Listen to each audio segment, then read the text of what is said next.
et hello à tous. Bienvenue dans Équidé, le podcast. Je suis Aude Mounier, la créatrice de ce podcast et enseignante d'équitation indépendante.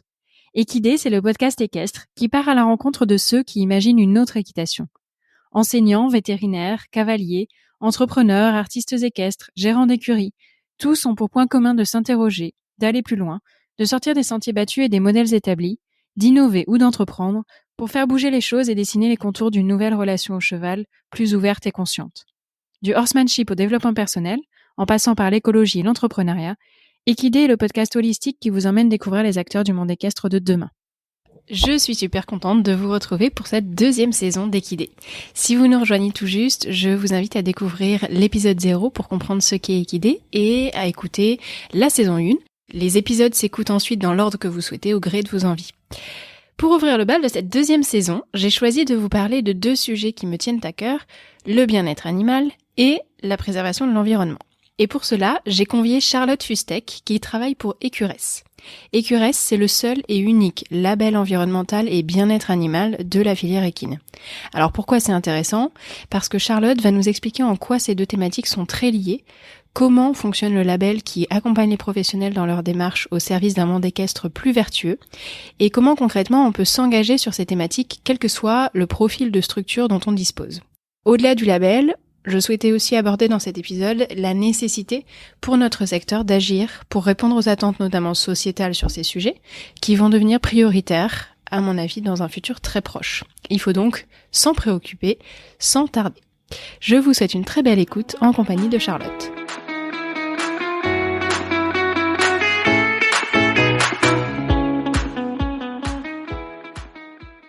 Bonjour Charlotte. Bonjour Aude. Bienvenue. Merci d'avoir accepté mon invitation. Alors, on va parler de Écuresse pour lequel tu travailles. Mais avant, je pose toujours la question aux invités plus personnels de savoir comment ils en sont venus à se rapprocher des chevaux. Alors, est-ce que toi, tu peux nous raconter un petit peu ton parcours et comment tu es devenue passionnée par cet animal ? Alors, je pense que j'ai un parcours au départ hyper classique. J'ai commencé en centre équestre, le centre équestre d'à côté de chez mes parents, très classique. Et en fait, je pense qu'il a changé vraiment les choses et où je suis passée d'un simple loisir à une réelle passion, c'est que j'ai eu mon premier cheval en demi-pension quand j'étais en seconde. Et en fait, à partir de là, en plus de l'équitation, il y a eu vraiment toute la gestion du cheval au quotidien, la gestion de son bien-être, les réflexions, se poser les bonnes questions. Et c'est à partir de là, je pense que ça a aussi dirigé le choix de mes études. Parce qu'après, j'ai fait une école d'ingénieur agro et j'ai toujours voulu relier au cheval. Donc, j'ai vraiment fait tout dans mon parcours scolaire aussi pour après réussir à relier études et passion du cheval. Et donc, c'est comme ça que je me suis retrouvée... Voilà, j'ai fait tous mes stages dans ma scolarité dans la filière équine et que j'ai trouvé ce poste et qui me convient à 100%. Donc voilà, c'est un parcours au départ classique, mais finalement qui est logique et aujourd'hui j'ai réussi à relier un petit peu les deux. Ouais, alors, c'était ma deuxième question en plus. J'allais te demander est-ce que c'était une volonté d'en faire un métier à la base ? Donc toi en fait t'es partie assez jeune dans l'idée d'en faire ton métier d'une manière ou d'une autre. Ouais. Et pourquoi pas un métier plus terrain, enfin je sais pas, souvent on rêve d'être monitrice ou des choses comme ça. Toi t'avais cet aspect biologie, agronomie, je sais pas comment on dit. Alors, je pense que c'est aussi le fait, où autour de soi, on entend malheureusement souvent, fais des études avant d'aller dans la filière équine, fais des études. Donc j'ai fait des études, mais par contre mes études, j'ai fait le choix de pouvoir les relier à un moment donné. Il n'y avait pas 50 000 possibilités. En tout cas, dans moi, ce que je voyais plutôt l'aspect côté scientifique, il y avait soit vétérinaire équin, mais qui m'intéressait pas, soit ingénieur agro, et c'est là où j'ai vraiment essayé de construire pour relier les deux. Donc en fait j'ai commencé par le truc je vais faire des études, j'ai la possibilité de faire des études, profitons-en. Maintenant comment je peux relier à la filière équine à ma passion. Donc c'est un peu dans cet ordre-là que ça s'est fait. Et alors, ingénieur agronome, est-ce que tu peux nous expliquer rapidement en quoi ça consiste ? Parce que pour moi, par exemple, c'est un petit peu flou. Alors, ingénieur agronome, ça veut tout et rien dire.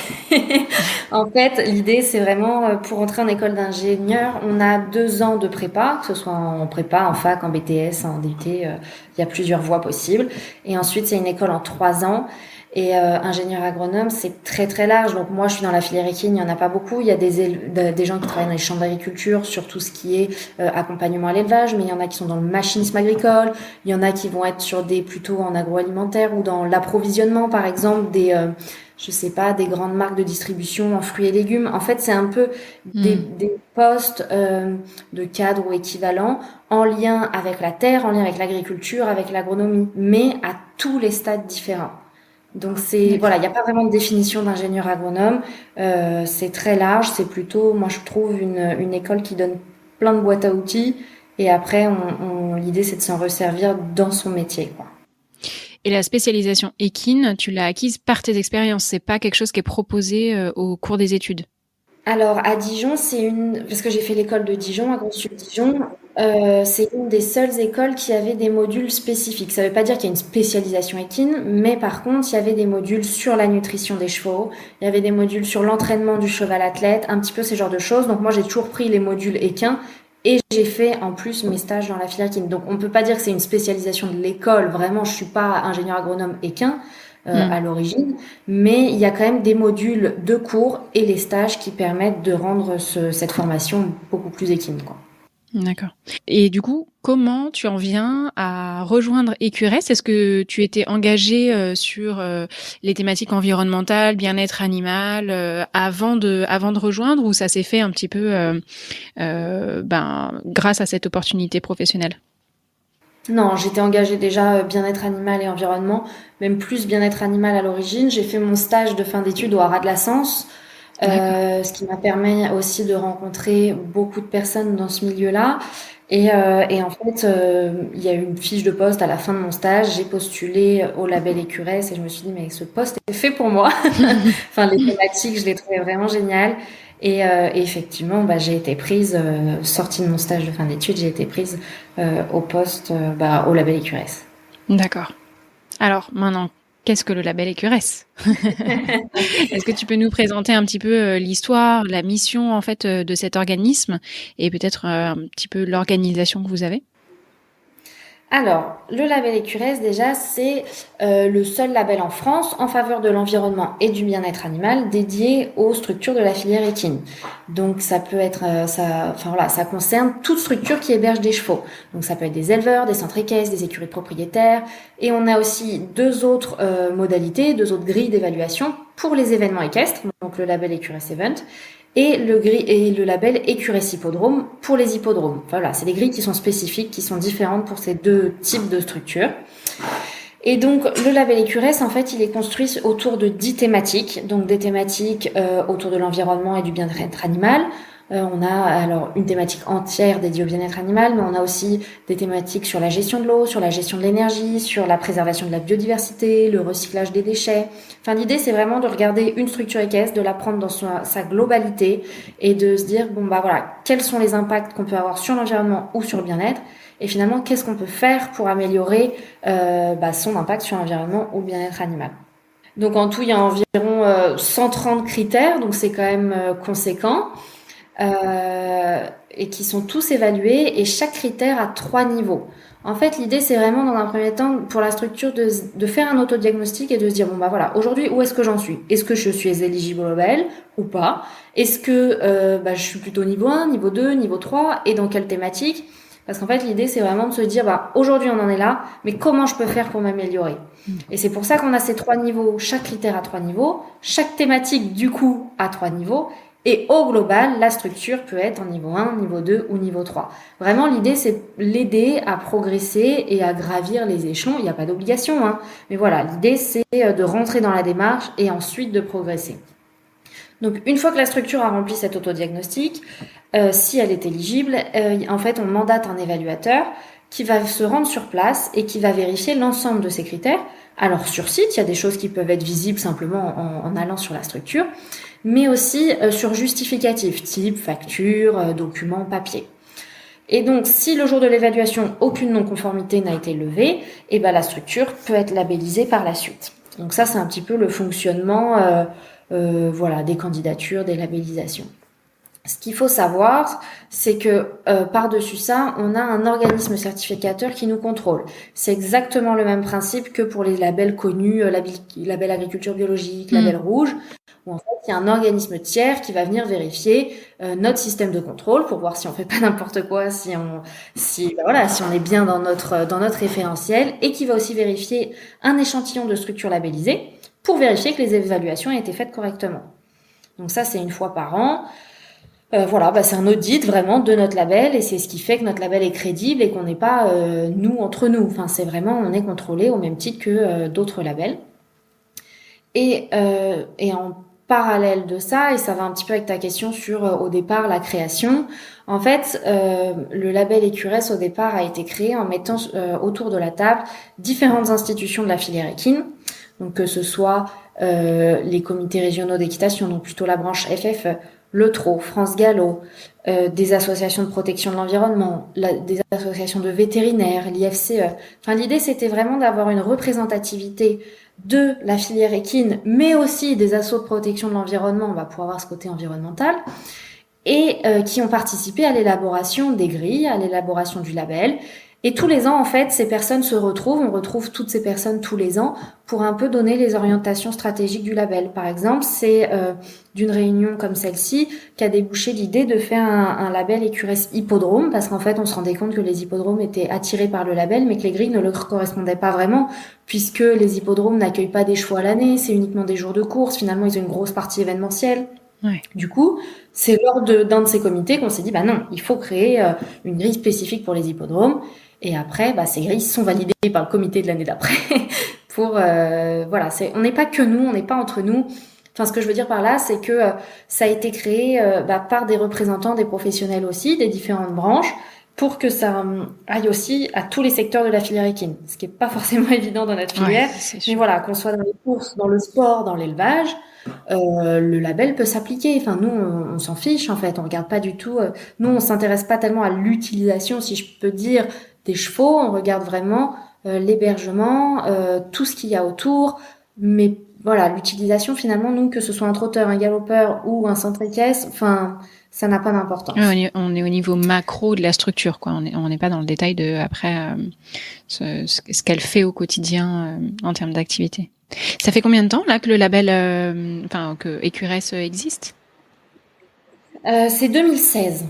2016 où ça a D'accord, commencé. donc c'est encore assez. Ouais, au départ c'était uniquement en Normandie puisqu'il a été créé en Normandie, développé en Normandie, et après seulement il a commencé à être développé au national. Et aujourd'hui on est complètement national, on n'est plus uniquement rattaché à la Normandie, et on a des structures labellisées dans différentes régions de France. Et l'idée c'est vraiment de se développer un petit peu partout en France.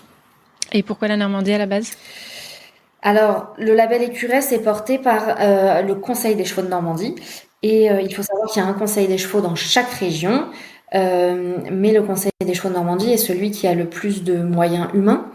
Et du coup, il y avait quelqu'un qui a eu cette idée absolument extraordinaire. Je peux le dire, c'est pas moi. La meilleure idée. Voilà. C'est Lola Kittar, ma directrice aujourd'hui, mais c'est elle qui a eu l'idée au tout début, et ça a été suivi par les élus, ça a été suivi par les associations, et voilà. Et la Normandie, c'était un super terrain de test en fait, parce qu'on a tous les types de structures à proximité, mais il n'a aucune raison d'être uniquement normand, puisqu'encore une fois, à la fois on s'adapte à toutes les structures, mais on s'adapte à toutes. Enfin, il n'y a pas de spécificité régionale dans notre label. Ouais, mais c'est vrai que c'est une région très active sur plein de lancements d'initiatives. Il y a différents organismes, il y a Hippolia, le Conseil des chevaux. Enfin, c'est quand même très. Voilà, la Normandie porte beaucoup de choses, effectivement. On a un soutien de la région qui est extrêmement important, donc c'est vraiment super pour créer ce genre d'initiatives et les développer. Ouais. Alors, moi, ce qui m'a interpellée, c'est de me dire pourquoi est-ce que vous avez choisi les deux axes, bien-être équin et environnement? Est-ce que parce qu'on peut se dire ça aurait été plus facile d'en choisir un, par exemple que le bien-être, qui est peut-être le sujet un peu plus en avant sur le devant de la scène actuellement. Pourquoi cette volonté de choisir les deux? Est-ce que c'est par conviction que les deux vont ensemble? Est-ce que c'est par conviction qu'il faut travailler les deux parce que c'est les deux sujets phares de notre époque? Est-ce que tu sais un peu d'où ça vient? Alors, en 2016, finalement, il était bien plus environnemental que bien-être. D'accord. Ouais, en fait, ça a évolué au cours des années, mais au départ, il était bien plus environnemental que bien-être.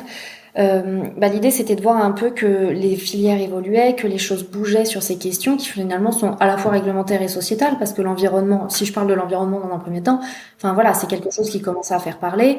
Il y a eu le constat aussi de se dire, finalement, dans la filière équine, on n'a aucun label, on n'a rien. Enfin, de label environnemental, on a agriculture bio, mais ça s'applique pas tellement aux chevaux. ISO 14001, il y a des centres équestres qui le sont, notamment sur Paris, mais finalement, c'est pas non plus très adapté. Donc l'idée, c'était de se dire, il existe des démarches dans d'autres filières. Nous, dans la filière équine, finalement, on est quand même très spécifique, on aurait besoin de quelque chose en plus. Et du coup, c'est de là qu'a été créée l'idée et même les grilles et le système de contrôle en s'appuyant notamment sur ISO 14001 pour se dire, voilà, nous, dans la filière équine, voilà ce qu'on a et voilà ce qu'on veut en faire. Donc au départ, ça a été très environnement et un petit peu bien-être. Après, le bien-être a pris de plus en plus de place, aussi pour répondre aux exigences sociétales.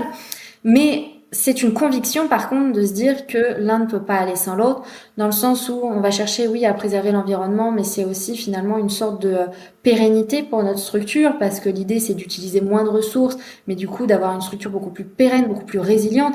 Et si on parle de pérennité, forcément, on inclut l'objet de notre passion, l'objet des structures, le cheval. Et si on veut parler de pérennité du cheval, il faut absolument prendre en compte le bien-être. Et du coup, c'était une réelle volonté, et d'autant plus aujourd'hui, de dire que l'un ne va pas sans l'autre et qu'on reste sur ces deux axes. Et les gens, d'ailleurs, parmi les labellisés, il y en a qui rentrent plutôt pour l'un ou plutôt pour l'autre, et finalement, ils découvrent des choses sur l'autre axe, et il n'y a pas d'incohérence en fait. On n'a jamais eu de retour d'incohérence entre ces deux axes. Enfin, c'est très bien compris, quoi. Ouais, finalement, les deux vont ensemble et ils travaillent sur le deuxième axe autant que sur le premier. Voilà. Et est-ce que tu peux nous dire comment, en tout cas, Écuresse définit du coup le bien-être équin et peut-être redéfinir la différence avec la bientraitance? Je pense au webinaire du coup que vous avez fait et je trouvais ça intéressant effectivement de faire la distinction entre les deux notions. Alors, c'est vrai que quand on a retravaillé les grilles du bien-être, il faut savoir encore une fois, on l'a pas fait entre nous. On l'a fait avec l'équipe de recherche sur le bien-être de l'INRA Nousy. C'est INRA IFCE qui ont une équipe de recherche dédiée au bien-être équin. Et on l'a fait avec eux. Donc l'idée, c'était de se dire, concrètement, nous, on s'est appuyé sur la définition un peu du bien-être qui veut respecter les besoins fondamentaux des chevaux.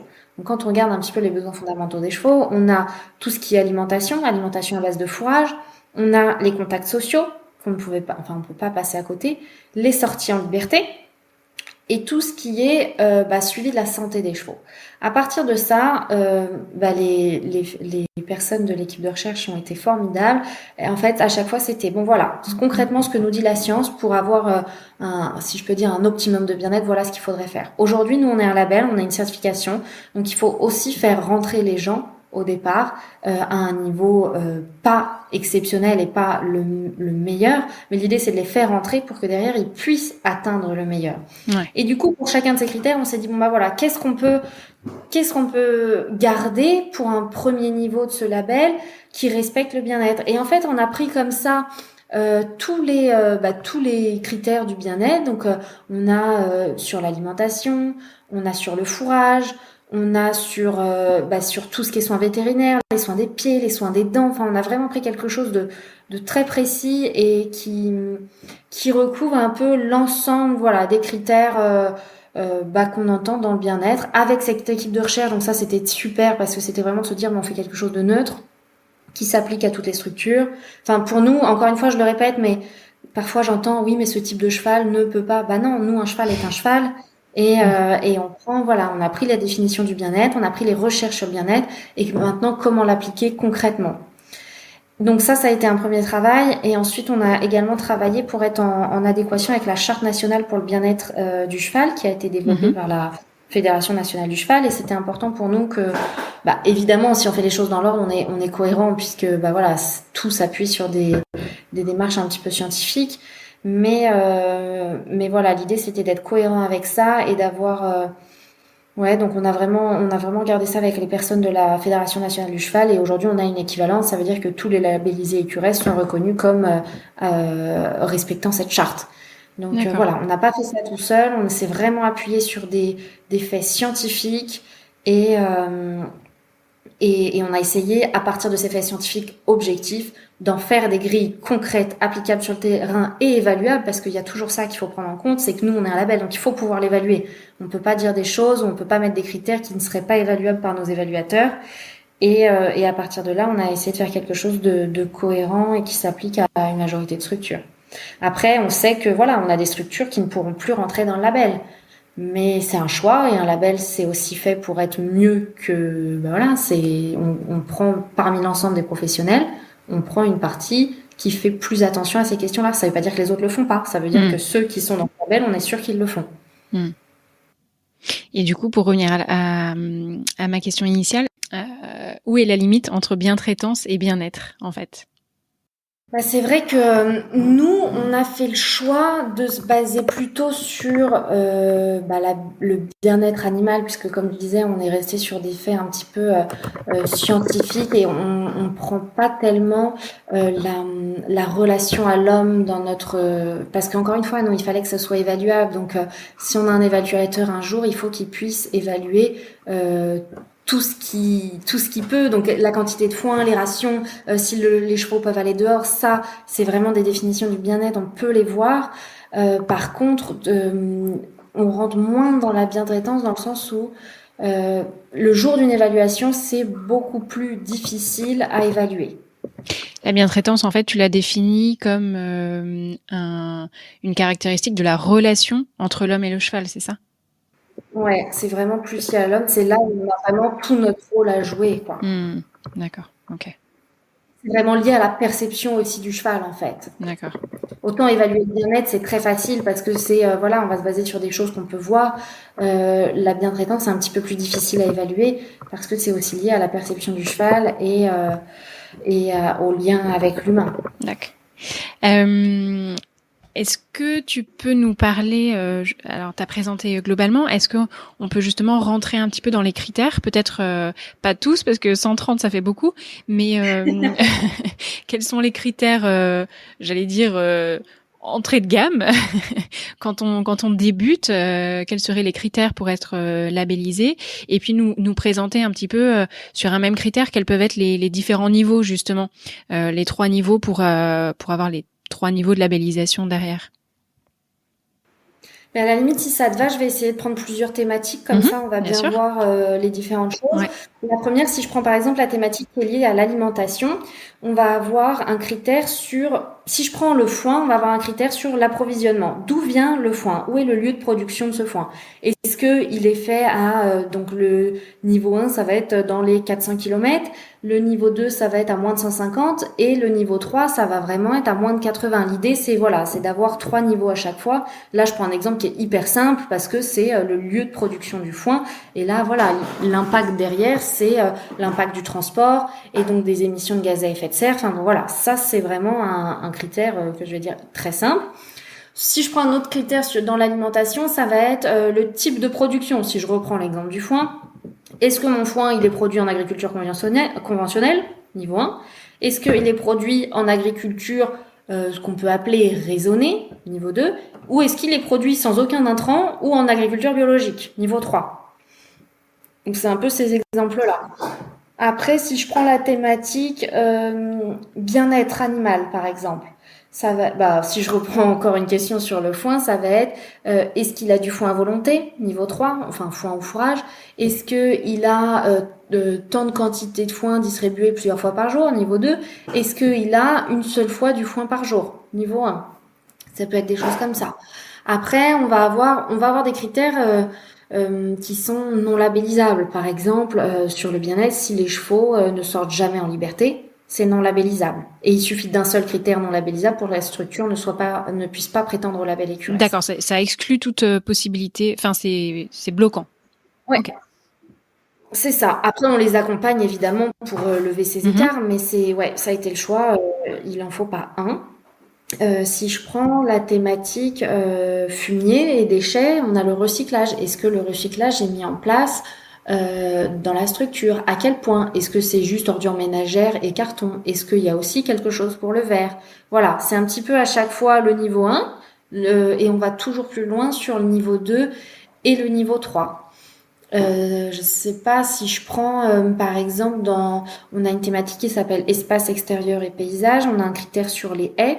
Alors le premier niveau, ça va simplement être aucun arrachage de haies. Mais D'accord. par contre le niveau 2, ça va être plantation de haies et le niveau 3, ça va être plantation de haies avec des essences locales. Ok. D'accord. Voilà, c'est vraiment à chaque fois on a les 3 niveaux. Sur certaines choses, par exemple dans énergie, on a quelque chose sur les énergies renouvelables. Alors le niveau 1, c'est juste, enfin voilà, il n'y a pas de non labellisable réellement, c'est réflexion, ça veut dire qu'on y a réfléchi à un moment donné. Mais ça, c'est vraiment des critères pour aller plus loin, ça veut dire qu'on va pas pénaliser la structure, mais voilà, ils existent quand même, parce qu'encore une fois, c'est un outil qui a été créé pour, voilà, pour aider les professionnels à s'améliorer. Donc s'ils y ont pas pensé, s'ils ont rien fait, c'est absolument pas grave. Mais au moins le critère existe pour proposer aussi des axes d'amélioration et des solutions concrètes. Ou par exemple, il y en a qui ne peuvent pas mettre des solutions d'énergie Ouais. renouvelable pour une ou une autre raison. Et du coup, on a intégré dans ce critère-là la possibilité sur son abonnement d'électricité, par exemple, d'avoir un abonnement vert qui provient d'énergie renouvelable. Donc on essaye quand même de dire, bon ok, vous, dans votre situation, vous pouvez pas avoir de panneaux solaires, vous pouvez pas avoir d'éoliennes. J'en sais rien à cause, je sais pas, s'ils sont monuments historiques, par exemple, ceux-là, ils ont vraiment des difficultés. Et c'est pas grave, il y a toujours des solutions. Et l'idée, c'est vraiment de montrer qu'il y a toujours des solutions et de les accompagner pour ça, en Oui, et de fait. récompenser quelque part même ce qui peut être considéré comme des petites actions. C'est ça.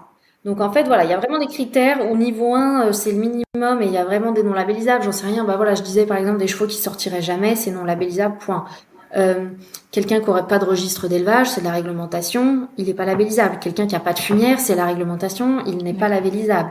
Mais par contre, sur des thématiques qui vont un peu plus loin, par exemple sur tout ce qui est accueil de la faune ou préservation de la faune et de la flore, le niveau 1, encore une fois, ça peut être quelque chose comme réflexion dans le sens où on va pas les obliger, c'est pas non labellisable de rien avoir mis en place. Mm. Mais au moins le critère existe. Et niveau 2, ça peut être de faire un inventaire avec une association de protection de l'environnement qui font ça gratuitement. Et le niveau 3, ça va derrière de mettre un plan d'action ou en tout cas de mettre en place des actions de préservation, que ce soit de la pose de nichoirs ou de laisser des bandes fleuries ou voilà, c'est vraiment on a différents types de critères, ceux où vraiment même le niveau 1, voilà, il n'y a pas le choix en fait. Mais des critères un peu plus pour aller plus loin, le niveau 1 est beaucoup plus souple. Et si je suis niveau 1 sur un certain nombre de critères et niveau 3 sur d'autres, à la fin, je suis quel niveau de labellisation? Alors, en fait, c'est une question de calcul. Nous, on a fait le choix qu'aucune thématique ne vaut plus qu'une autre. Ça veut dire que pour être niveau 2 au global, ce qu'on appelle nous le niveau Mhm. progression, il faut que chacune de mes 10 thématiques soit niveau 2. D'accord. Ça veut dire que si par exemple, on a le cas par exemple des structures qui vont être niveau 3 sur le bien-être parce qu'elles ont accès hyper bien-être, mais en énergie, elles sont niveau 1. Je dis ça parce que Ouais. c'est parfois le cas. Et du coup, globalement, on reste au niveau 1. D'accord. Ok. Voilà, le choix a été fait comme ça, de dire il n'y a pas de pondération en fonction des thématiques. Et au sein d'une thématique, du coup, il y a un certain nombre voilà, c'est un calcul. En gros, pour être niveau 2 sur une thématique, il faut 50% minimum de critères en niveau 2 ou 3. Et pour être niveau 3 au sein d'une thématique, il faut 0 critère en niveau 1 et au moins 30% de critères en niveau 3. D'accord. Du coup, ça m'oblige, entre guillemets, à travailler toutes les thématiques en parallèle pour progresser sur chacune et arriver à un niveau de Voilà. labellisation supérieur. Sinon, je reste, entre guillemets, bloqué au niveau inférieur, quoi. On dirait un jeu vidéo, mais C'est ça. Ouais, ok. mais c'est ça. Enfin, ça a vraiment été le choix de se dire le label, il est, comme on l'a dit en intro, à la fois environnement et à la fois Ouais. bien-être. On peut pas Ouais. dire qu'on est niveau 2 Ouais. si il y a une thématique qu'on a laissée de côté parce qu'elle nous intéresse moins. Ouais. Ce que je peux comprendre, hein, mais du coup, voilà. Et il y en a qui sont niveau 2 partout, et il en manque une, il reste niveau 1. D'accord. Mais on les accompagne aussi. L'idée, c'est ça, c'est que derrière leur évaluation, Ils ont des axes d'amélioration. Encore une fois, ils sont pas obligés de les prendre en compte, mais par contre, voilà, on leur propose des choses, ils le mettent en place ou non, mais en tout cas, nous, on leur a proposé des choses concrètes pour s'améliorer. Et du coup, alors justement, dans cet accompagnement, en fait, en quoi ça consiste? Parce que, donc, si je reprends un petit peu le cheminement, par exemple, je suis gérante de structure, mais moi, je suis plus sensible au sujet bien-être animal. Je suis un petit peu en retard sur l'environnement. Qu'est-ce que vous mettez en place pour m'accompagner en dehors de me dire, bon bah là, pour aller plus loin, il y a tel et tel critère, enfin tel et tel niveau. Niveau 2, niveau 3 sur chacun des critères. Concrètement, comment je suis accompagnée pour progresser sur ces critères-là et sur ces thématiques? Tu parles d'un labellisé ou d'un candidat, du coup? Ah, bah du coup, s'il y a une différence entre les deux, bah peut-être dis-nous en tant que candidat et puis après en tant que labellisé, Ouais. si c'est différent. Parce qu'en fait, je me dis, tu vois, s'il y a un candidat, nous, on se rend bien compte qu'il y a des gens qui font l'autodiagnostic, qui ont 3 critères non labellisables, et du coup, qui peuvent pas postuler. Bah, ceux-là, on leur explique, on les recontacte, on leur dit, bon, bah voilà, on a vu que vous avez, en tout cas, rempli l'autodiagnostic. Aujourd'hui, vous avez ce critère, ce critère, ce critère qui sont pas labellisables. Et on essaye de creuser, parce que parfois c'est une incompréhension aussi, hein. Et on essaye de creuser et on leur dit, bon bah ok, aujourd'hui peut-être que vous n'êtes pas labellisable, voilà ce qu'il faudrait faire pour que vous le soyez. Ils le font, ils le font pas, mais au moins on leur a expliqué. Et après, bah il y en a, enfin tu vois, il y en a une, c'était rigolo. Il y a un an, elle était dans ce cas-là. Elle avait pas de fumière, je crois que c'était ça le problème, c'est souvent le problème malheureusement. D'accord. Et là, elle m'a recontacté récemment en me disant bon, ça y est, suite à notre échange d'il y a un an, on a fait notre lumière, Ah, c'est génial. bon, maintenant on peut être labellisable et du coup, eh ben on envoie une évaluatrice parce que moi, ça me sert à rien d'envoyer un évaluateur si je sais qu'il y a un critère non labellisable, ça fait perdre du Bien temps à sûr. tout le monde. Je préfère régler le problème en amont. Et après, bon, il y a peut-être d'autres choses qui seront vues le jour de l'évaluation, mais des choses comme ça, autant que ce soit réglé en amont. Ok. Donc ça, c'est pour la version candidat. Et pour la version labellisée, du coup, en fait, après leur évaluation, ils reçoivent un rapport d'évaluation dans lequel ils ont leurs points forts, mais aussi plusieurs axes d'amélioration. En fonction de la structure, c'est vraiment adapté, en fait, en fonction aussi des ressentis, de l'échange qu'il y a pu avoir entre l'évaluateur et le labellisé. Et derrière, alors soit les labellisés s'arrêtent là, et ils le font dans leur coin, et très bien. Soit il y en a qui nous appellent pour nous dire bon ok, j'ai vu que ça, il fallait que je l'améliore. Concrètement, comment je peux faire? Est-ce que vous avez des contacts? Et nous, l'idée c'est de se dire bah même si on n'a pas la réponse tout de suite, mais en fait on a un réseau Ouais. d'experts par exemple qui nous permet quand même de les aider, de les accompagner. Et pour eux, encore une fois, qui ont la tête dans le guidon, dans leur structure, et où c'est pas forcément évident de passer du temps sur des recherches, et ben nous on le fait parce qu'on l'a déjà fait pour d'autres, ou et ben voilà, l'idée c'est aussi de pouvoir répondre à toutes leurs questions qui concernent l'environnement et le bien-être animal. Ok, donc ils sont quand même accompagnés par vous ou par des partenaires quand ils ont besoin d'aller plus loin. Mais après voilà, c'est très différent entre chacun. Il y en a qui vont pas nous rappeler du tout. Et il y en a qui vont nous appeler tous les 3 mois parce que dès qu'ils ont une petite question, bah, ils se la posent. Mais c'est génial. Mmh. Enfin, je veux dire, enfin, ceux-là qui nous appellent très régulièrement, mais c'est très fluide en fait. Enfin, qui me dit, bah là, je vais changer de clôture. Est-ce que vous auriez un conseil sur des clôtures? Ah bah là, je vais installer une haie. Est-ce que vous auriez un conseil sur les espèces à planter qui vont bien aux chevaux? Enfin, c'est vraiment, bah là, j'ai vu que vous aviez fait un article sur la vermifugation raisonnée. Est-ce que vous pourriez m'en dire Ouais. plus? Du coup, enfin, moi, ceux-là, je trouve ça génial, cette relation-là avec certains labellisés où ils n'hésitent vraiment pas à appeler pour toutes leurs questions. Et c'est vraiment à ça aussi qu'on aimerait arriver, de dire, le label, c'est pas juste une étiquette qu'on pose à un moment donné.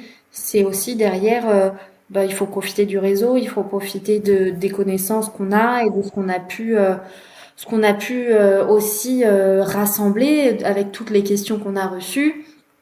Et donc, c'est vraiment à ça qu'on aimerait arriver à la fin, c'est que tout labellisé, à partir du moment où il a une question sur l'environnement ou le bien-être, qui nous appelle, quoi. Et alors, c'est un réflexe pour certains et ça l'est pas du tout pour d'autres. Donc voilà, il y a encore du travail de com à faire Oui, auprès qui est d'eux. une dimension cabinet de conseil en fait. C'est ça. Ok.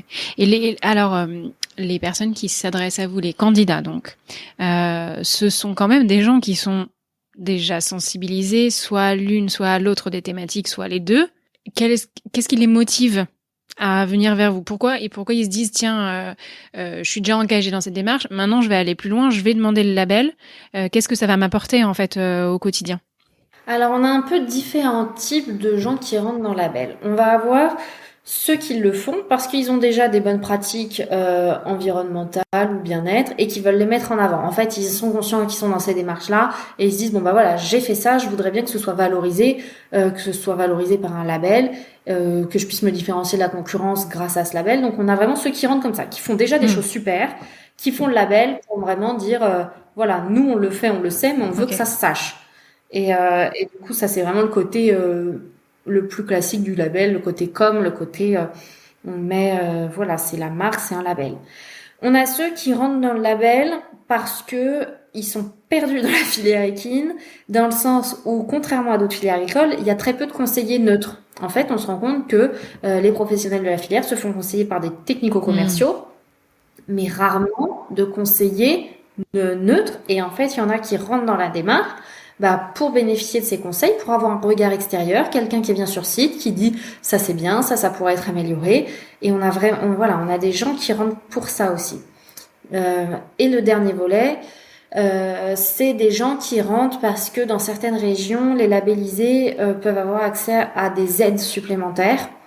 Des aides à l'investissement, par exemple sur la création d'une carrière ou des choses comme ça. Ils vont avoir des bonifications sur les subventions.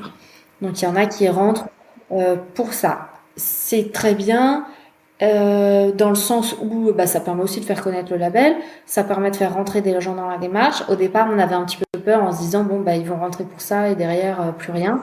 Et en fait, là où j'arrive au bout de 3 ans pour beaucoup, il y en a quand même pas mal qui restent. Mais c'est vraiment pas le même état d'esprit que ceux qui rentrent pour les valeurs du label. Mais il y en a qu'on arrive complètement à accrocher et qui sont ravis. Et donc, voilà, on a un peu les 3 profils.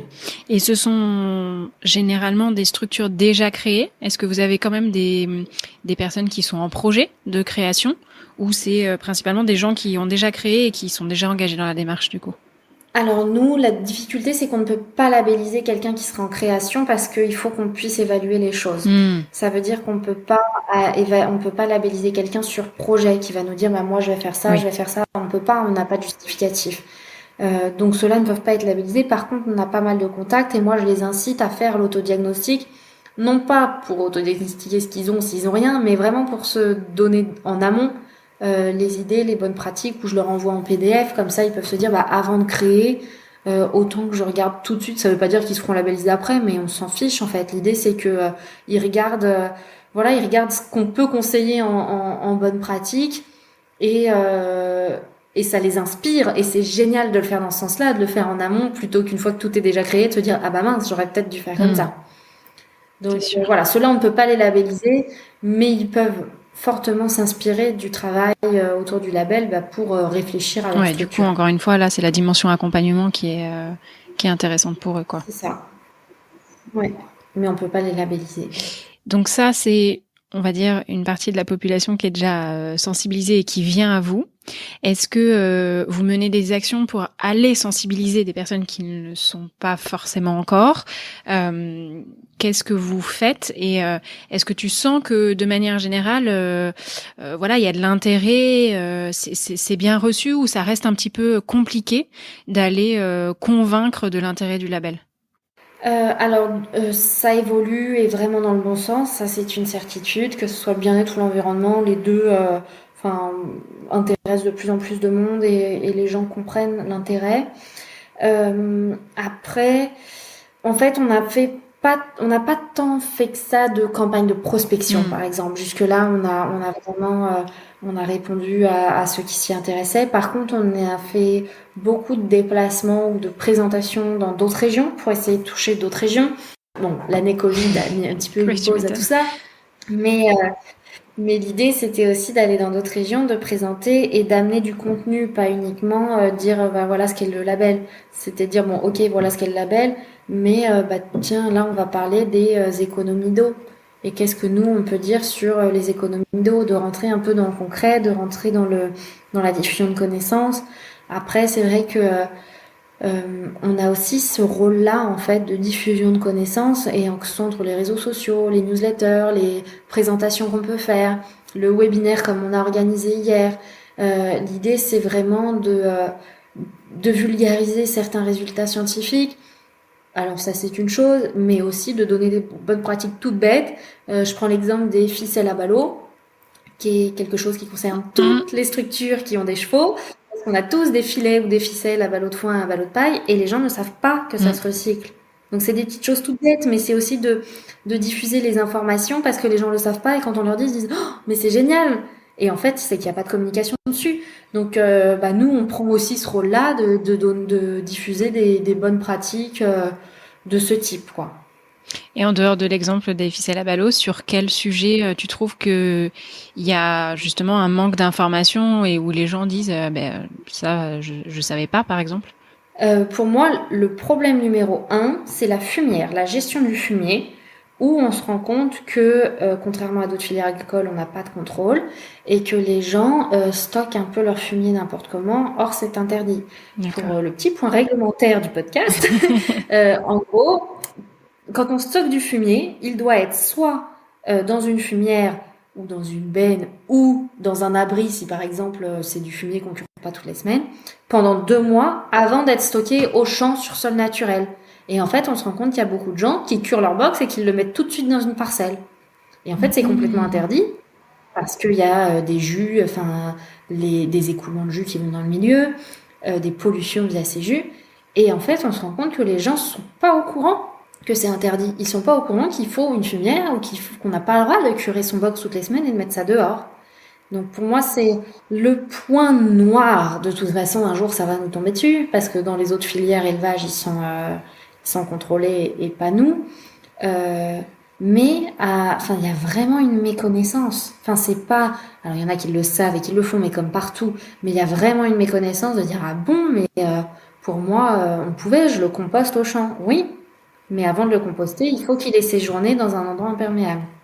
Ça vient d'où ce manque de connaissances? C'est pas inclus dans la formation des gérants de... Ah non. C'est dans le règlement départemental sanitaire, c'est quelque chose. Que tu vas pas lire si si c'est pas contraint, quoi. Je veux dire, effectivement, dans tous les organismes de formation, je ne sais pas du tout s'ils en parlent, mais en tout cas, il y a plein de professionnels qui ne savent pas. Ouais, d'accord. Et ça, pour diffuser de l'info, autant diffuser de l'info sur le bien-être, c'est facile parce que ça attire. Ouais. De diffuser de l'info sur le stockage du fumier, on fait rarement des buzz. Peut-être qu'il faut trouver une forme un petit peu humoristique ou un truc accrocheur.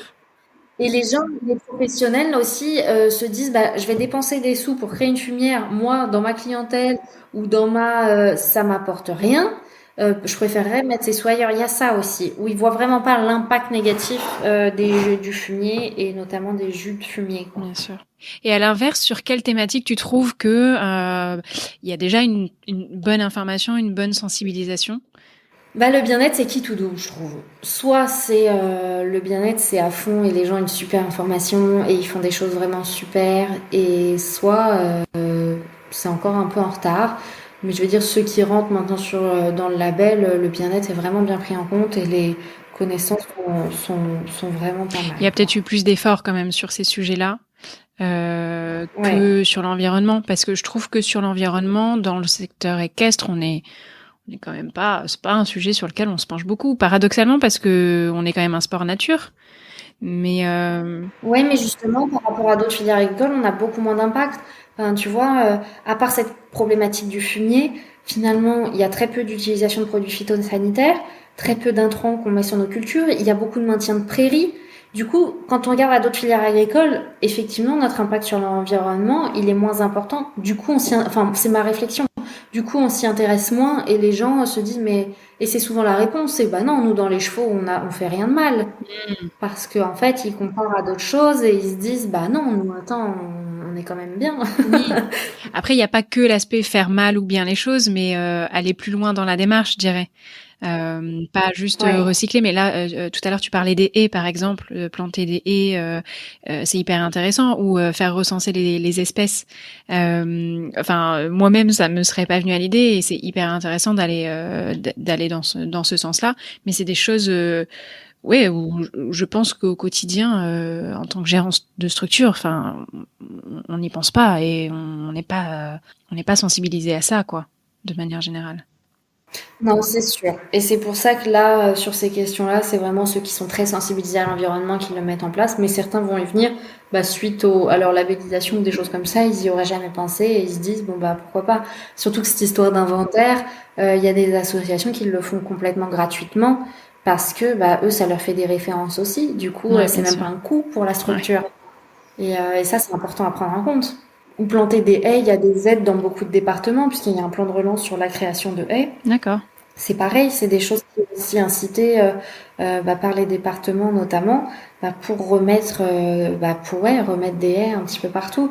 Donc c'est vrai que on est là aussi pour leur dire bon bah voilà, ce serait bien et sachez qu'en plus il y a des aides pour Ouais. ça parce que voilà le poids économique il est toujours important et l'idée c'est pas de dire aux gens bah dépensez pour ça ça ça non, c'est d'essayer de trouver des solutions économiques aussi. Ce qui est, je pense, important, parce que donc tu l'évoquais un peu, et puis j'allais y venir, au quotidien. Euh, Enfin, c'est parfois difficile d'allier ces sujets avec les priorités concrètes, on va dire, du quotidien d'une structure, c'est-à-dire gérer son temps déjà. C'est des métiers où il n'y a pas beaucoup de temps, il Oui. n'y a pas forcément beaucoup de moyens. Il faut garder, attirer et garder sa clientèle, gérer ses coûts. Enfin, au milieu de tout ça, c'est pas tout le monde qui, du coup, fait de l'environnement et du bien-être animal une priorité, mais pas forcément par mauvaise volonté, mais parce que j'ai l'impression que dans le quotidien, c'est difficile de se pencher dessus. Ça fait des charges mentales finalement supplémentaires. Et du coup, comment on peut allier ces sujets-là avec cette réalité du terrain? La meilleure solution pour allier tout ça, c'est le facteur économique. Ça parle tout de suite. Et si on prend le bien-être, bah, si par exemple on va favoriser une alimentation à base de fourrage, et ben ça déjà on va avoir des rations qui vont coûter moins cher qu'avec une alimentation à base de concentré, c'est mieux pour le bien-être.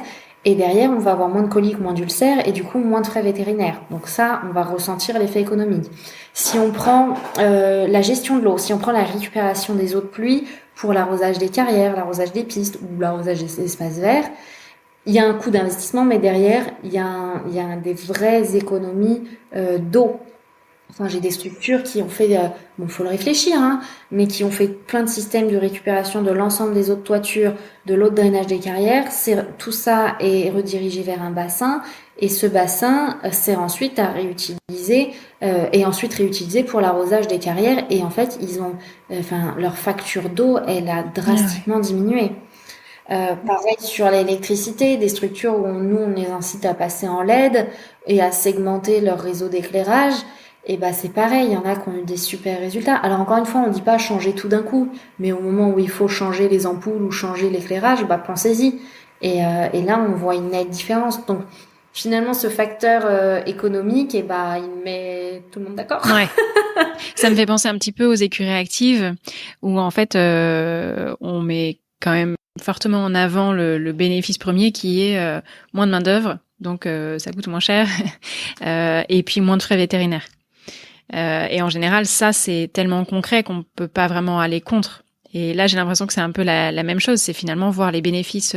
Oui, il y a peut-être un petit peu d'investissement sur le moment, donc il faut peut-être le prévoir, j'imagine, mais que derrière il y a des vrais bénéfices économiques, et c'est pas juste un joli label pour ma communication, mais vraiment une démarche qui va m'être bénéfique pour mon chiffre d'affaires et mon bénéfice, quoi. Voilà, c'est vraiment l'idée et qu'il y a des choses, effectivement, il y a des investissements et il y en a, changer ces ampoules par des LED au moment où il faut les remplacer. Bah oui, les LED, ça coûte un peu plus cher, mais il faut les changer beaucoup moins et ça utilise beaucoup moins. Mm. Donc voilà, on a aussi des degrés d'investissement qui sont complètement Ouais. différents. Mais derrière, voilà, des petites choses peuvent avoir un impact économique et environnemental et ça c'est top et ça peut être appliqué par plein de monde. L'histoire de récupérer ces ficelles, ça coûte rien. Mm. Et pourtant, derrière, bah, ça peut être recyclé et d'un point de vue environnemental, bah, c'est intéressant. Enfin voilà, c'est des petites choses comme ça qu'on essaye de mettre au point. Après, sur le bien-être, j'ai un autre exemple où souvent on dit oui, mais si on est un peu centre équestre classique avec des box, c'est difficile de sortir ses chevaux. Oui, enfin après c'est une question de volonté et il y en a qui créent des petits paddocks, qui tournent ou alors ils lâchent leurs chevaux dans les manèges carrière et on a l'exemple de lycée du centre équestre du lycée agricole de Laval qui est labellisé, qui a fait le choix de faire un peu écurie ouverte et maintenant toutes les nuits ils ouvrent tous leurs box et donc ils ont fait un peu un cheminement, ils ont un peu stabilisé, oui il y a un investissement de stabilisation, mais en attendant ils n'ont pas changé de structure, ils ont toujours leur box, sauf que la nuit tous les chevaux sont en groupe, tous les chevaux marchent, sont dehors, ont du foin à volonté et la journée ils rentrent pour garder le côté pratique pour l'utilisation en centre équestre, mais au niveau bien-être on est, enfin voilà, sur une structure au départ classique on est passé à quelque chose de super sans investissement énorme. Donc voilà, je pense que c'est aussi la responsabilité de chacun de se dire voilà, aujourd'hui qu'est-ce que je peux faire, et c'est pas forcément des investissements énormes, il y a aussi une part de volonté et d'oser changer d'habitude, et ça et c'est pas évident quel que soit le domaine de toute façon, mais c'est important et c'est un peu l'avenir peut-être, en tout cas sur le bien-être, d'oser et d'accepter de changer, quoi. Même en commençant petit. On l'évoquait avec Pascal Frottier dans l'épisode justement sur les écuries actives, que oui, il y a le modèle tout automatisé, blablabla, avec lui, il a je ne sais plus combien d'hectares de prairies, mais il y a aussi des moyens de faire chacun à son échelle déjà des changements par rapport à ce qu'on peut, à ce qu'on a sur le moment. En fait, on va pas tous avoir des structures de 35 hectares, c'est pas possible. Donc Oui. ouais, c'est mettre en place C'est ça, rien que d'ouvrir les portes de box ou entre les box de faire des grilles pour que les chevaux se sentent. Ça, c'est des trucs tout bêtes, mais il y a des choses qui changent vraiment le bien-être des chevaux et c'est important. Mais aujourd'hui, enfin après ça c'est mon avis, mais aujourd'hui dans la conception de nouvelles écuries, on devrait plus construire d'écuries hyper conventionnelles. Enfin pour moi, oui, je dis pas qu'il faut arrêter complètement les box, loin de là. Mais si on crée des box, bah créons des râteliers au milieu pour qu'il y ait du foin à volonté pour les chevaux. C'est un gain de temps, c'est un gain de Enfin voilà, c'est un gain de temps et pour les chevaux, ça change tout. De faire des box avec ouverture sur des paddocks pour pareil, éviter la main d'œuvre d'emmener et de sortir les chevaux qui prend beaucoup de temps tous les jours.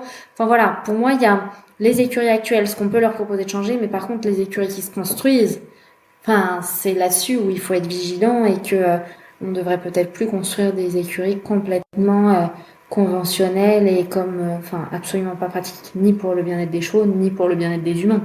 Il faut le recentrer d'abord en priorité peut-être sur le bien-être des chevaux d'ailleurs, et après effectivement sur le bien-être des humains. Mais il y a beaucoup de choses qui ont été pensées. Le logement en box, c'est pensé pour l'humain, c'est pas pensé pour le cheval. Donc si on réinverse. Et encore, quand on regarde le curage des box, d'accord. le curage des box pour la main, le bien-être humain, on n'est pas Non, au top, hein. ils avaient une vision un peu court-termiste de de l'avantage du box, mais oui, c'est quand même remettre remettre le cheval et se redire ok, bon, j'ai pas la place de faire autre chose que des box, mais comment je les design pour que ça réponde quand même un minimum aux besoins fondamentaux de mes chevaux, quoi. Pour avoir la chance d'être partie faire un peu un voyage d'études sur les écuries actives en Allemagne, il y avait aussi des centres équestres qui étaient sur des petites surfaces. Comme nous, on pourrait avoir un centre équestre périurbain et qui a ses box et très peu de paddock parce que peu de surface. Et ben en Allemagne, ils ont fait le choix de faire une écurie active sur peu de surface. Alors contrairement à l'exemple que tu as de Pascal Frottier, qui a sa partie stabilisée et qui ouvre sur des grandes pâtures à la belle saison, bah ces structures-là, elles ont pas de belle saison. Enfin, si, pardon, elles ont pas. Bon, en Allemagne, ça doit pas être très beau non plus l'été. Du coup, elles n'ont pas d'ouverture sur des pâtures, mais n'empêche que leurs chevaux, au lieu d'être en box individuelle à qui il faut donner tant de rations de foin et tant de rations de concentré par jour, et ben ils sont tous ensemble avec leurs automates et le bien-être est quand même amélioré, même sur des petites structures et des petites surfaces. Donc voilà, faut aussi changer vraiment notre façon de voir les choses. Ouais, j'ai des amis pareils sur des très petites surfaces, type 1 hectare, ils ont réussi à mettre en place des choses type écurie active, voilà, pour déjà améliorer le quotidien, quoi. Donc voilà, il y a des choses à faire en tout cas. Et au niveau justement des retours d'expérience des labellisés, donc là tu parlais un petit peu du retour sur investissement qui les satisfait. Quels sont les retours au niveau clientèle? est-ce qu'ils voient un impact du coup sur les cavaliers? Est-ce que ça attire du monde? Est-ce que c'est plutôt une satisfaction des cavaliers de se dire moi je monte dans cette écurie, elle est labellisée et du coup je trouve ça quelque part valorisant. Enfin voilà, est-ce que ça a un impact bénéfique à ce niveau-là? Alors aujourd'hui, pour être tout à fait honnête, il n'y a pas assez de labellisés enfin c'est arrivé mais très rarement, que ça rentre dans le choix du client. On l'a eu dans un centre périurbain où il y a des enfants, enfin des parents d'enfants qui ont mis leurs enfants parce que la structure était labellisée. Mais c'est vraiment pas la majorité et ce serait mentir de dire que c'est la majorité. Par contre, les retours qu'on a, c'est que une fois qu'ils sont labellisés, leur clientèle est vraiment satisfaite de cette labellisation. Enfin, ça parle au client, c'est valorisant et après, encore une fois, ça dépend comment les labelliser, le mettre en avant. Mais ceux qui en parlent à leurs clients, il y a vraiment des bons retours. Et là, j'ai eu le retour hier d'un labellisé qui me disait, ça m'a aussi permis comment dire, de sensibiliser l'équipe et de les investir. C'est-à-dire que dans son équipe, il y avait des gens qui étaient OK voilà, la question c'était environnement, OK. Et il y en a qui, s'en fichaient un petit peu. Et de se dire, maintenant on est labellisé, maintenant tout le monde est dans cette démarche. Et en fait, ça a permis de responsabiliser l'ensemble des équipes autour de ces questions-là. Donc ça c'est rigolo. J'ai eu le retour d'un labellisé hier qui disait, ça crédibilise le truc. C'est pas plus seulement moi, le directeur, qui dit maintenant vous faites ça. Non, maintenant on a un label. Il y a aussi quelqu'un qui vérifie. On est tous dans cette démarche et on fait tous les choses correctement. Ouais. Donc voilà, il y a l'impact sur la clientèle la clientèle qu'ils ont, sur les équipes aussi. Donc plus un aspect fidélisation de la clientèle, et par contre ça permet de diffuser en fait les valeurs à des gens qui peut-être ne les avaient pas encore vraiment adoptées, quoi. Voilà, et l'idée c'est qu'on met aussi à disposition de nos labellisés des plaques, des affiches, ce genre de choses, et ça permet aussi de sensibiliser les équipes et les utilisateurs sur les questions d'eau, d'énergie, de recyclage, ce genre de choses. D'accord. Et dernier aspect sur ces retours d'expérience, ceux qui démarrent peut-être sur un niveau 1 par exemple et puis qui progressent vers un niveau 2 puis 3, est-ce que vous avez des retours sur les conséquences qu'ils observent sur leurs chevaux en fonction de ce qu'ils mettent en place? Alors, moi, ce que j'aime beaucoup, c'est quand il y en a qui rentrent niveau 1 et qui me rappellent d'eux-mêmes 1 an ou 2 ans après en me disant « Bon, je crois que j'ai fait toutes les modifs nécessaires, j'aimerais être évaluée pour passer au niveau supérieur. » Donc ça, c'est vraiment chouette. Et là, j'ai un exemple qui est super. J'ai une écurie de dressage qui a été labellisée écuresse et en fait, suite à son rapport d'évaluation, finalement, son niveau le moins haut, c'était le bien-être. Et ça lui a vraiment fait un coup au moral parce que pour elle, ça veut pas dire qu'elle faisait pas bien, loin de là. Mais en fait, elle était bonne partout et le bien-être, elle était un petit peu moins bonne. Et du coup, voilà, elle s'est dit, mais attends, mais moi, ma vie, elle est consacrée au bien-être de mes chevaux, ça va pas. C'est pas cohérent. Voilà. Et en fait, elle s'est énormément remis en question. Qui plus est dans le dressage, où on est quand même très à faire attention aux chevaux, à pas trop les sortir au paddock ou à les sortir seuls avec des protections de partout. Et en fait, le confinement a aidé l'année dernière. Elle a commencé à se dire ok, ce qui va pas c'est le bien-être, c'est que mes chevaux ils ont très peu de contacts sociaux, ils sont toujours individuels. Je vais les mettre par deux. Donc pour ça, il a fallu les déférer. Donc déjà, c'était une étape. Ah oui. Après, elle les a mis par deux. Elle avait aucune idée au départ des affinités entre les chevaux puisqu'ils étaient toujours tout seuls et depuis des années. Du coup, elle les a mis par deux. Elle a fait ses tests. Il y en a qui allaient tout de suite, il y en a qui allaient pas trop. Donc elle a changé. Finalement, tout le monde a trouvé son congénère copain, on va dire. Et ça a été la première étape. Et en fait, aujourd'hui, elle est en train de construire une écurie active pour ses chevaux de dressage qui sortent en compétition de haut niveau. Et je trouve ça extraordinaire, d'autant plus dans ce milieu qui peut être un petit peu fermé. Et elle, voilà, le déclencheur, ça a été ses conclusions du label écuresse et d'autant plus le confinement qui lui a permis de prendre le temps de faire les modifications, les évolutions. Et là, elle pousse parce qu'elle aurait pu s'arrêter à se dire je mets mes chevaux à plusieurs, c'est déjà vachement bien. Mais non, elle pousse le truc à se dire je vais faire une écurie active pour des chevaux de compétition. De dressage et je trouve ça extraordinaire. Ouais. Et comme quoi une personne qui se croyait déjà bien engagée n'était pas si exemplaire. Alors c'est pas un jugement de valeur, mais voilà, il y avait encore des larges pistes de progression. Et finalement, vu son engagement, elle va super loin en fait dans la démarche. Ça c'est Ouais, c'est incroyable. carrément l'inverse. C'est exactement ce que tu dis. En fait, pour elle, le bien-être, c'était une chose. Mais en fait, quand nous, on a eu le regard extérieur de lui dire, ben non, ça revient avec ce qu'on disait tout à l'heure, la définition de Mm. bien-être. Le bien-être, c'est, alors oui, tes chevaux, ils sont hyper soignés, enfin, t'es là pour eux tout le temps, mais finalement, il y a quelques besoins fondamentaux qui leur manquent. Et donc ça va vraiment avec cette définition de bien-être et de se dire putain, je pensais que je faisais vraiment les choses au top et en fait non. Mm. Et voilà, c'est encore ce regard extérieur d'apporter sans jugement un regard extérieur pour faire évoluer les pratiques. Et puis de continuer à informer sur ce qu'est vraiment le bien-être équin. Ouais. Vraiment. Et ça c'est Ouais. compliqué. Ouais. Et là, tu parlais du Covid. Est-ce que justement vous avez observé des changements, vous, au niveau des candidatures ou de l'évolution des labellisés parce qu'il y a eu cet épisode, alors on n'est pas encore tout à fait sorti, mais parce qu'il y a eu le coronavirus? Alors moi j'aurais espéré qu'il y en ait plus pour être tout à fait sincère. C'est que l'année dernière on a vu quand même beaucoup de centres équestres ou d'écuries qui ont cherché des pâtures, qui ont mis tous leurs chevaux ensemble au pré alors qu'ils ne le faisaient pas forcément Mm. naturellement. Et oui, il y en a qui ont gardé ces pratiques et c'est génial, mais il y en a qui se sont retournés dans leur système initial. J'aurais pensé, ou peut-être que je suis encore un peu trop Mm. optimiste, mais j'aurais pensé qu'en voyant que ça s'était bien passé, ils auraient maintenu certaines choses. Je parle pas des labellisés, hein, je parle de Ouais. l'ensemble des professionnels. Et donc il y en a, comme le cas que j'expliquais juste avant, il y en a qui ont modifié et qui gardent et qui vont même plus loin, mais il y en a qui sont revenus à leur système initial. Par contre, ça a vraiment mis l'accent sur les pensions, notamment des chevaux en boxe et très peu de paddock, puisqu'on l'a vu pendant le Covid de l'année dernière, les propriétaires n'ayant plus le droit de venir s'occuper de leurs chevaux, les gérants ont dû tout gérer tout seuls, et finalement ceux qui avaient des pensions boxe très peu de paddock ont eu beaucoup plus de Mm. travail que ceux où les chevaux étaient hébergement naturellement, de base au pré ou au paddock, où finalement ça n'a pas changé grand-chose pour eux.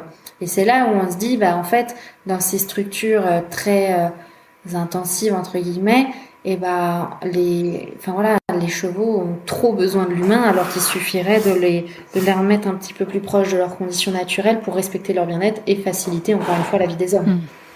Est-ce que pour aller plus loin, il faudrait pas imposer certaines choses, justement? Est-ce que inciter, informer, promouvoir, c'est suffisant pour faire bouger les choses? Est-ce qu'il faudrait pas imposer aux structures équestres certains critères, justement, de base? Qu'est-ce que tu t'en penses, toi? Pour toutes les structures, là on est hors Oui, oui, oui. label, Ouais, hein. ouais, de manière générale. Alors je pense que tu vois, on a l'exemple de la Suisse déjà qui a des réglementations beaucoup plus sévères que les nôtres, notamment sur, par exemple, on n'a pas le droit de détenir un cheval au pré tout seul, ou là il y a des conditions sur d'avoir des abris, où les chevaux doivent être en liberté tous les jours, enfin une partie du temps, enfin tout ça est bien écrit et bien défini. Nous en France ça ne l'est pas du tout. Je pense qu'effectivement, il y a des choses qui pourraient peut-être rentrer un petit peu dans la réglementation, écrire, et ce sera aussi une façon de se défendre contre, les partis peut-être un petit peu extrémistes qui disent qu'il faut arrêter de monter à cheval. C'est de dire, non, on a des réglementations qui permettent aussi de dire qu'on respecte le bien-être des chevaux. Euh, et nous, c'est dans ce sens-là aussi que le label a été créé, c'était de dire, on essaye de se mettre avant que les réglementations changent pour Ouais. essayer d'inciter les professionnels à changer avant. Mais il y a encore beaucoup de travail. Après, voilà, c'est toujours pareil. Est-ce qu'on accepte, parce qu'aujourd'hui, si on interdisait complètement les structures ayant que des box, ça veut dire qu'on accepte de fermer de nombreuses structures équestres. Et là, c'est un vrai choix. Alors sur les mois et les années à venir, justement, quels sont les projets, l'avenir d'Écuresse? Est-ce que Écuresse, finalement, sa réussite, ce serait de ne plus exister parce que ça deviendrait la norme? Alors, je pense que ce serait pas de ne plus exister, mais c'est un label qui est fait, qui a déjà évolué. L'idée, c'est d'évoluer en fonction de l'évolution Mm. de la société. Et par exemple, ce que je disais, le bien-être, on l'a vraiment renforcé. Et si aujourd'hui, si demain, dans, je sais pas, dans 50 ans, non, peut-être pas, dans 10 ans, toutes les structures seraient capables d'être niveau 1, eh ben on irait plus loin en fait. Ça veut dire que notre niveau 2 deviendrait notre niveau 1 et on créerait un nouveau niveau 3. L'idée c'est vraiment d'être une démarche qui évolue avec les gens, avec les professionnels et qui voilà, si tout est pris en compte, on ira plus loin, mais toujours dans cette idée d'aider à s'améliorer et d'aller toujours plus loin. Là, pour avoir une petite idée en tête, je disais on a notre niveau 1 engagement, progression, excellence. On a allez, 2 structures en excellence. Enfin, l'idée, c'est de se dire que le niveau excellence, il est peu atteignable. Mais c'était l'idée, c'était un choix aussi de se dire, voilà, nous, c'est aussi de pousser les gens à aller plus loin. Si le niveau 3, il est accessible à tout le monde, ça n'a pas tellement d'intérêt. Donc aujourd'hui, on n'en est pas à créer un nouveau niveau 3. Mais en tout cas, voilà, l'idée, si ça devient accessible pour tout le monde, et tant mieux, et on ira plus loin et pour toujours, toujours tirer les professionnels vers le haut. Et pour ça, qu'est-ce qu'il faudrait? On a parlé de la formation, des incitations économiques. Est-ce que tu vois d'autres choses qui permettraient justement de continuer à faire progresser? Toujours plus de diffusion. Et déjà, si dans les aides régionales, dans certaines régions, on a cette bonification pour les labellisés EQRS parce que, disons que la position des régions, c'est de se dire, ceux-là, ils ont été contrôlés, on sait qu'ils font mieux, ils font attention à l'environnement, au bien-être, on va les aider plus. Mais déjà, si toutes les régions faisaient ça, peut-être que ça inciterait beaucoup plus de gens à se dire, putain, mais nous, on fait mieux pour l'environnement, le bien-être, et c'est valorisé financièrement derrière. Et je pense que ce serait un vrai levier de développement. Alors, c'est le cas dans quelques régions. Si ça l'était dans toutes, ça serait un levier de développement pour faire connaître le label, c'est une chose, mais aussi pour montrer aux professionnels que les institutions, et notamment les institutions publiques, les régions qui peuvent donner des subventions, prennent en compte ça. Et ça montre aussi l'importance de ces questions environnementales et de bien-être. C'est intéressant, en fait, ça va au-delà du label. C'est-à-dire que ce qui est important, c'est que les gens s'engagent dans une démarche. Après, label EQRS ou pas, ça reste un choix, mais... Nous, on est un outil, de toute façon, au service des professionnels. Après, si tout le monde... Enfin, il y en a qui font des super choses et qui sont pas labellisés, il y a aucun problème. Enfin, au contraire, chacun est libre aussi de faire des choses. Nous, on est là aussi pour donner des bonnes idées et de développer les choses. Alors toi, à titre personnel, en dehors de tout ce qu'on a évoqué, quelle est ta vision du monde équestre de demain? Alors moi, je ne crois absolument pas au fait qu'on nous interdira de monter à cheval dans quelques années, parce que c'est des craintes qu'on entend. Moi, j'y crois pas dans le sens où si on respecte encore une fois les besoins fondamentaux, le bien-être des chevaux, on pourra pas être attaquable, ou alors on n'aura plus le droit d'avoir aucun animal de compagnie. Mais je ne peux pas concevoir qu'on ait le droit d'avoir un chien, finalement, qu'on ait aussi enlevé de ses conditions naturelles, parce qu'on respecte pas forcément ses besoins fondamentaux non plus, alors qu'un cheval, on ne pourrait pas. Enfin voilà, moi je pense que, encore une fois, c'est mon avis tout à fait personnel, mais je n'ai pas peur de ça. Après, effectivement, pour rebondir sur ce qu'on disait, peut-être qu'on va avoir des réglementations bien plus compliquées pour nos structures de la filière équine. C'est pour ça qu'il faut les faire bouger dès aujourd'hui. Et je pense que il y a énormément de choses à faire bouger. Selon les secteurs, c'est plus ou moins évident, mais en tout cas, la prise en compte dans un premier temps du bien-être, elle va, je pense, être de plus en plus importante, et il le faut. De toute façon, il le faut pour continuer à exercer, pour continuer à en vivre. Et il faut pas oublier qu'au départ, c'est la passion des chevaux qui nous anime tous. Et mettons le cheval au cœur des débats et prenons en compte son bien-être dans le côté objectif de la chose. Et je pense que si on arrive tous à faire ça, quel que soit notre secteur de la filière équine, le bien-être des chevaux sera bien mieux respecté et on sera bien moins attaquable. C'est en bonne voie. Il y a quand même beaucoup de choses qui changent, qui évoluent, et j'ai l'impression qu'on est quand même sur la bonne voie. Après, est-ce qu'on va assez vite ou pas? Ça, c'est une question que je pose de manière récurrente, mais voilà, les choses changent en tout cas. Les choses changent, et parfois d'avoir aussi des critiques, ça permet de changer plus vite. Moi, je pense que faut accepter les critiques, se reconnaître ce qui est bien fait, mettre en valeur ce qui est bien fait, mais reconnaître aussi qu'il y a des choses qui sont pas très bien faites et qu'il faut les faire évoluer.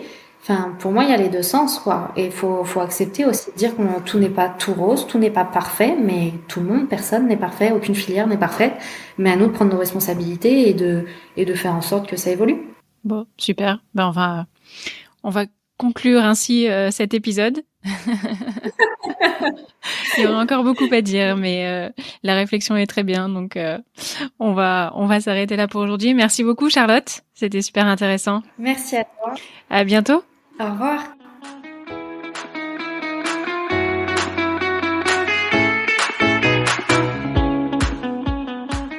Je remercie vraiment Charlotte pour cet échange super intéressant. Si le bien-être des chevaux est un sujet d'actualité depuis plusieurs années maintenant, je sens que l'écologie et la préservation de l'environnement, ça reste moins important aux yeux de beaucoup de cavaliers et de gérants de structures. Pourtant, en tant que sport nature par excellence, je trouve vraiment important d'en faire une priorité et surtout d'arriver à lier les deux sujets. J'espère donc que cet épisode vous aura plu et vous aura encore une fois apporté des pistes de réflexion autour de ces thématiques qui me paraissent essentielles. Ce qu'on peut retenir là encore, c'est que l'essentiel c'est de commencer quelque part, à notre échelle, de s'informer, de voir ce qu'il est possible de faire avec ses moyens et de passer à l'action dans une logique de progression continue pour donner le meilleur à nos chevaux en fonction de nos possibilités. Si vous avez aimé cet épisode, n'hésitez pas à le partager autour de vous, voire à nous laisser 5 étoiles sur iTunes. C'est un petit geste pour vous mais qui compte vraiment beaucoup pour nous. Pensez également à suivre Equidé sur les réseaux sociaux, on y partage pas mal de choses complémentaires au podcast et des actualités sur les prochains épisodes à venir. Je vous dis à très vite pour un nouvel épisode et d'ici là, prenez soin de vous.